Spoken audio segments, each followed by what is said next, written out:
দেখো একটি আয়তক্ষেত্রের দৈর্ঘ্য প্রস্থের অনুপাত 5:3, পরিসীমা 48 মিটার হলে ক্ষেত্রফল কত বর্গমিটার? তাহলে আমরা আয়তক্ষেত্রটা তৈরি করি। একটা 5x আরটা 3x, দৈর্ঘ্য আর প্রস্থ। পরিসীমার সূত্র হচ্ছে 2 ইন্টু দৈর্ঘ্য যোগ প্রস্থ, কত হচ্ছে 48। এখান থেকেই কেটে দাও, এখান থেকে কাটলে হয় 24, তাহলে এটা যোগ করলে হয় 8x সমান সমান 24, x সমান সমান কাটো 3, তাহলে x এর মান আমরা কত পেলাম? 3। এবার ক্ষেত্রফল চেয়েছে, তো ক্ষেত্রফল আগে এইটা করে নিই। তাহলে দৈর্ঘ্য কত হচ্ছে?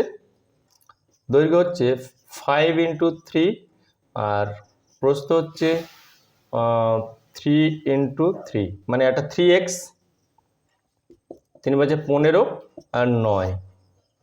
এইবার এরিয়া মানে ক্ষেত্রফল সমান সমান এল বি, মানে এল এর মান হচ্ছে 15 আর বির মান হচ্ছে 9। হ্যাঁ, দৈর্ঘ্য ইন্টু প্রস্থ, তাহলে 9 15 কত? 135। বুঝতে না পারলে কমেন্ট করবে।